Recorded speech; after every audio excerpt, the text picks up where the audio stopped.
इतिहास में कुछ महान नेताओं के नारे अमर हो जाते हैं। जय जवान जय किसान, शास्त्री जी ने कहा था। तुम मुझे खून दो मैं तुम्हें आज़ादी दूंगा, नेताजी ने कहा था। लेकिन कुछ निकम्मे नेताओं के भी नारे अमर होते हैं। मैं नाम नहीं लूंगा। एक निकम्मे नेता ने कहा, न हमारी सीमा में कोई घुसा हुआ है, न कोई आया। यह भी अमर हो गया नारा।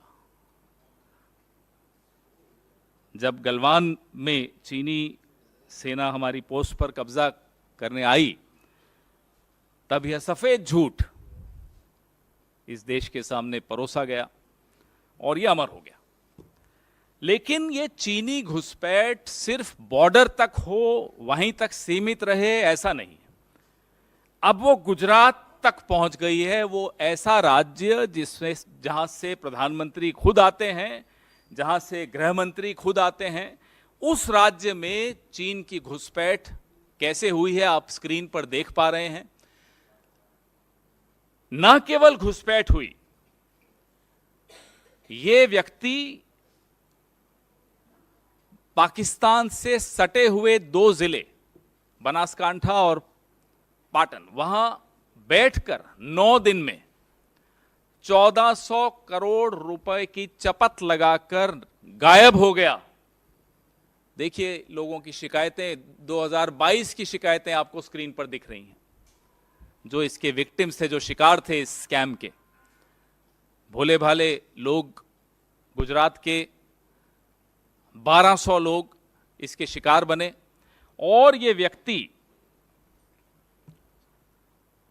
आप सोचिए कितना संवेदनशील इलाका है। गुजरात के ये जिले जो पाकिस्तान से सटे हुए हैं, वहां एक चीन का व्यक्ति आता है और ये उस दौरान आता है जब प्रधानमंत्री महीने में 1 या 2 या 3 या 4 बार गुजरात प्रचार करने जा रहे थे चुनाव का। उस दौरान ये स्कैम भी हो रहा था। पुलिस व्यस्त थी या पुलिस किसी दबाव में थी, ये क्या चल रहा था, इसका उत्तर आप लोग ही ढूंढेंगे। हम भी ढूंढने का प्रयास कर रहे हैं, लेकिन कुछ तो चल रहा था। अक्सर सुनाई देता है कि भाई एक चौकीदार है, वो चौकीदारी कर रहा है देश की, उसके दोस्त कुछ हैं, उनमें से गुजरात के भी, कुछ बाहर के भी, सहयोगियों के साथ मिलकर देश का पैसा लेकर बाहर चले गए। तो सुना है देश के बाहर से एक व्यक्ति आता है, और माफ कीजिएगा दुश्मन देश का एक व्यक्ति आता है, हमारे देश के 1400 करोड़ रुपए लूट के चला जाता है। कुछ मीडिया रिपोर्ट्स कहती हैं कि कुल मिलाकर नुकसान 4600 करोड़ का है, क्योंकि और राज्यों में भी ये डैनी डेटा नाम की जो ऐप थी, और इस ऐप को प्रचारित कौन कर रहा है आप स्क्रीन पर देख रहे हैं। पुलिस बेचारी अपनी तरफ से तो नहीं प्रचारित कर रही होगी, उनको भी कहीं से निर्देश हुए होंगे। पुलिस के जवान इस ऐप को प्रचारित करते हुए आपको इन चित्रों में दिख रहे हैं। तो ये इशारा कहां से हुआ? पुलिस एक ऐप को, जो कि एक चीनी व्यक्ति द्वारा बनाई गई ऐप है, why is the police advertising an app made by a shady dubious Chinese national? How could that Chinese national come to Gujarat and go to sensitive districts which are bordering with Pakistan and do this online app-based gambling and loot 1400 crores from 1200 people of Gujarat? Don't forget, it's the same state where the Home Minister comes from, where the Prime Minister comes from, and they keep talking about the Gujarat model. ऐसे राज्य में ये हुआ। चौकीदार साहब बोलते हैं, साहब हमने चीनी ऐप्स पे बैन लगा दिया और चीन की झालरों पर बैन लगा दिया। यहां तो क्या हो रहा है आपके सामने हो रहा है।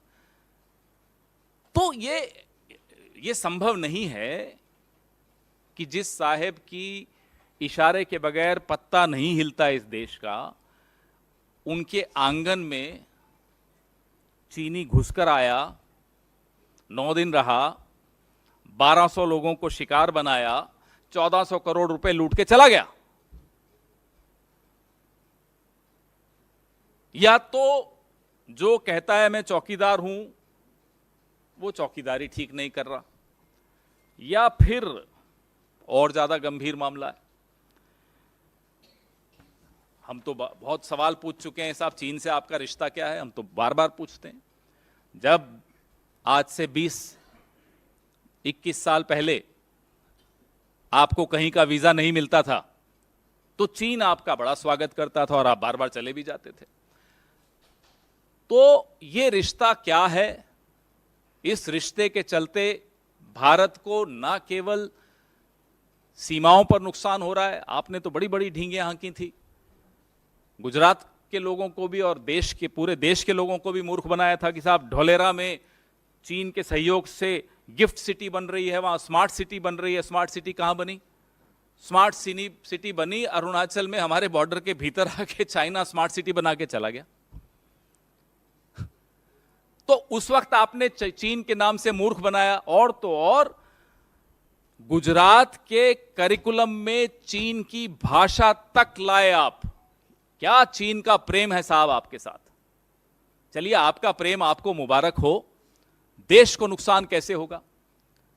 गुजरात के लोगों को इतना भारी नुकसान हुआ और ये मीडिया में नहीं आता तो 1 साल तो गुजर चुका था, हमें और आपको तो इसका कोई भान ही नहीं होता, कोई ज्ञान भी नहीं मिलता।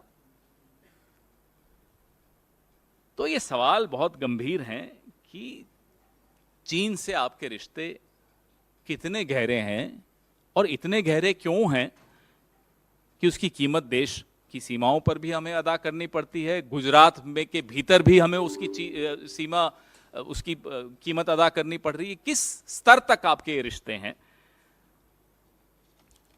अब तो मुझे लगता है कि ये जो ऐप अनइंस्टॉल करने के जो आपके नारे थे, अब देश यह समझ चुका है कि अब ऐप अनइंस्टॉल करने से काम नहीं चलेगा, सिस्टम में एक वायरस है, अब उस वायरस को निकालना होगा। 2024 की इंतजार हो रही है कि उस वायरस को ही निकाल दें, अब ये ऐप से काम चलेगा नहीं, क्योंकि रिश्ता कुछ और ही है। यहां हमारे सवाल हैं, बड़े स्पष्ट सवाल हैं। आप प्रधानमंत्री जी, आपके राज्य में ये हुआ, गृह मंत्री जी आपके राज्य में ये हुआ, आपने सर्टिफिकेट देते रहे, क्लीन चिट देते रहे, ये कैसे संभव हुआ? जिम्मेदारी किसकी बनेगी? कैसे एक ऐप उसने यहां आकर बनाई, पुलिस के जवान उसको प्रमोट कर रहे हैं, उसका एडवर्टाइजमेंट कर रहे हैं, उसका विज्ञापन दे रहे हैं। कहां है ईओडब्ल्यू, कहां है ईडी, कहां है सीबीआई, कहां है एनआईए, कहां है DRI?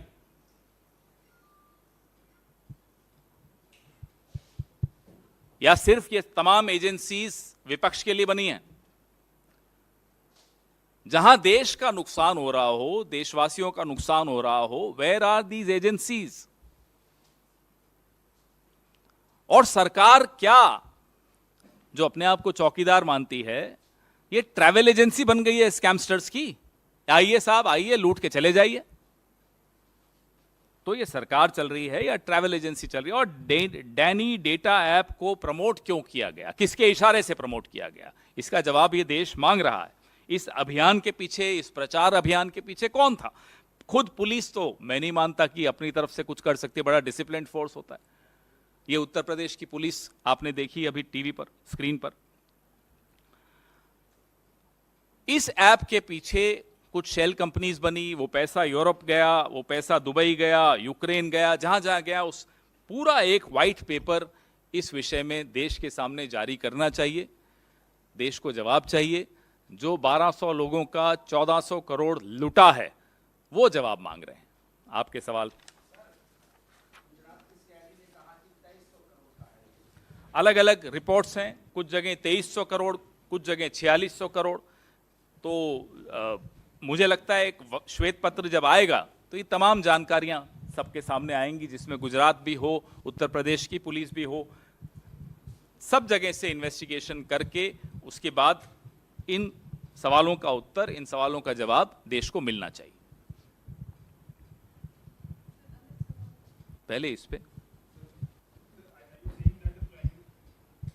Are you saying that the Prime Minister was directly involved in this scam? So I am just asking, how come a Prime Minister who spread a rumor about himself that he is in total control of whatever happens in this country, inside and on the borders.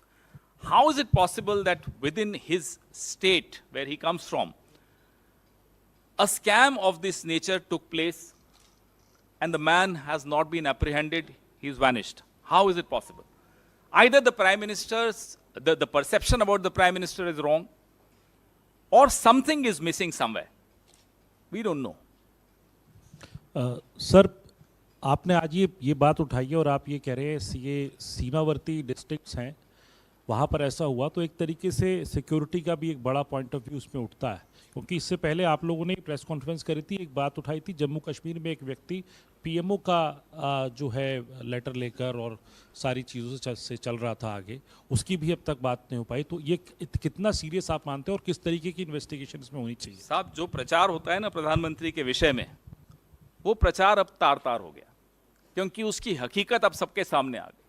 प्रधानमंत्री का नाम का दुरुपयोग करते हुए एक नहीं, दो नहीं, चार चार, पांच पांच उदाहरण आपके सामने हमने रखे हैं। प्रधानमंत्री जहां से आते हैं उस इलाके से, वाड़नगर से, एक क्रिकेट का एक स्कैम मैंने खुद प्रेस वार्ता की, जहां एक 400 करोड़ रुपए का स्कैम हो गया। और लगातार हम आपको नीरव मोदी, माल्या, ललित मोदी, तमाम आपके सामने हमने, चौकसी, सब उदाहरण आपके सामने रखे हैं।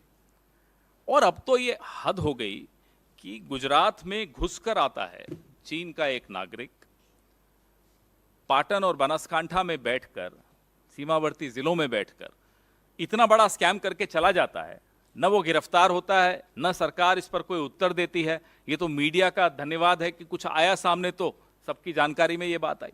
तो प्रधानमंत्री के बारे में जो आप एक छवि बनाई गई है, वो छवि बिल्कुल झूठी छवि है।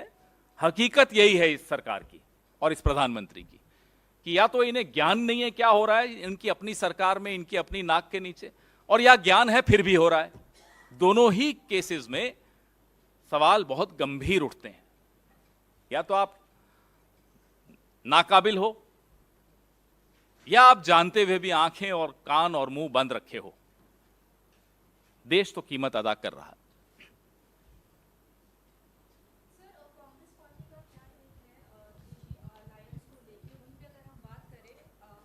आपके पार्टी के लीडर संदीप दीक्षित का भी एक बयान आया है जहां उन्होंने ये कहा है कि हमें बार बार आम आदमी पार्टी को कोई क्लैरिफिकेशन देने की ज़रूरत नहीं है। जिस तरीके से 2 दिन पहले उन्होंने बोला कि हम मीटिंग जो होने वाली है मुंबई, उसमें हम पार्ट नहीं लेंगे, तो we should not give every time clarification to Aam Aadmi party. वो तो 2 दिन पुरानी बात हो गई, वो तो बात भी खत्म हो गई। अब इस पे संदीप दीक्षित जी ने आज बोला, उन्होंने आज कहा होगा, लेकिन ये बात तो 2 दिन पुरानी, वहीं वो चैप्टर वहीं क्लोज हो गया था। तो अब उस चैप्टर को मैं नहीं समझता कि रीओपन करने की कोई आवश्यकता है किसी को भी। सर, कांग्रेस रिपीटेडली चाइना का मुद्दा उठा रही है, राहुल गांधी भी उठाते हैं, अभी लेह लद्दाख के टूर पे भी है।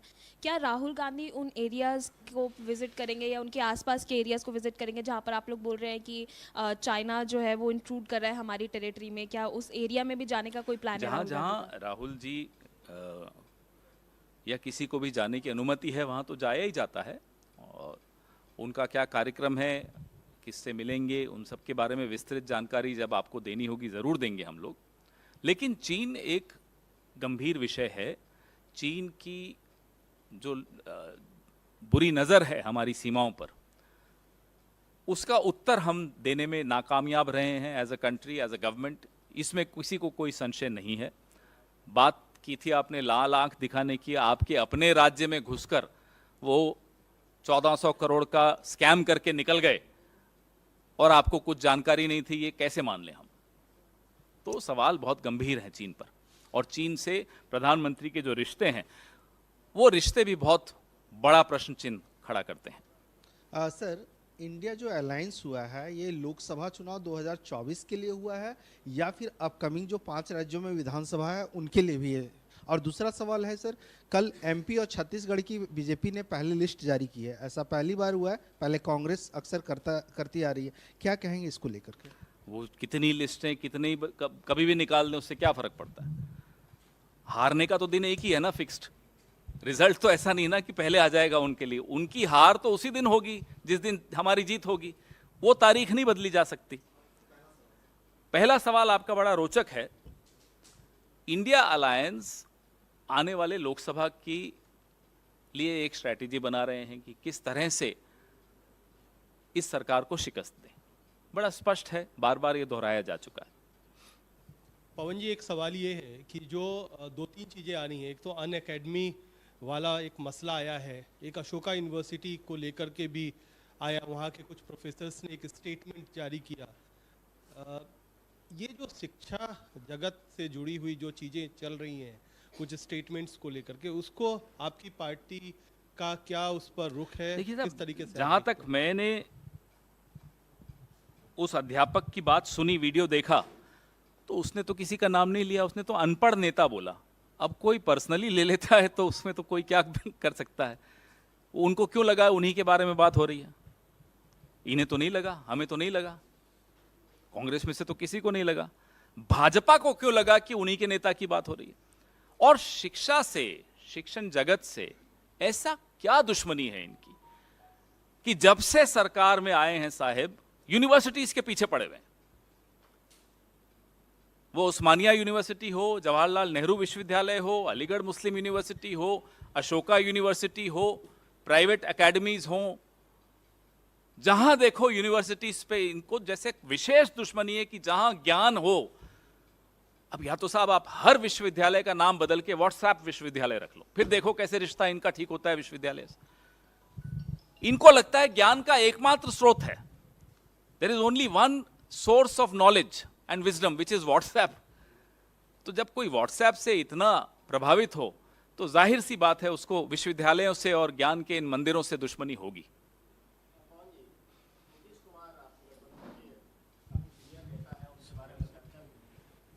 चर्चा भी है कि उनको कन्वेनर बनाया जा सकता है, लेकिन नीतीश कुमार दिल्ली आते हैं, अटल जी की समाधि पर जाते हैं, ना आपसे मिलते हैं ना केजरीवाल से मिलते हैं। सब ठीक ठाक है गठबंधन में?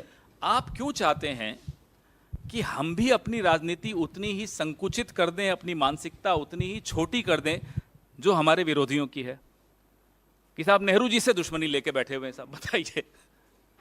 तो आप चाहते हैं कि हम भी वैसे ही हो जाएं कि अगर कोई प्रधानमंत्री हमारी सरकार या हमारी पार्टी का नहीं हो तो हम उसको बिल्कुल इज्जत देना बंद कर दें, आदर देना बंद कर दें? आप माफ कीजिएगा, हम अपनी मानसिकता मोदी जी की वजह से तो नहीं बदलेंगे। हमारी मानसिकता भारतीय मानसिकता है, इंडियन मेंटालिटी है, वैसी ही रहेगी, कोई बदल नहीं सकता। Sir, audio has been accessed by Times Now, our channel, of Aam Aadmi Party MLA Naresh Balyan, in which he was speaking to a gangster Kapil Sangwan to extort money from businessmen and builders as well. How do you see this entire matter, sir? Do you think that there should be a proper investigation that should take place? No, I hope and I'm sure that the party which came to power on the slogan of clean politics will take immediate and urgent corrective steps. The entire country, the entire city of Delhi is waiting for those corrective steps.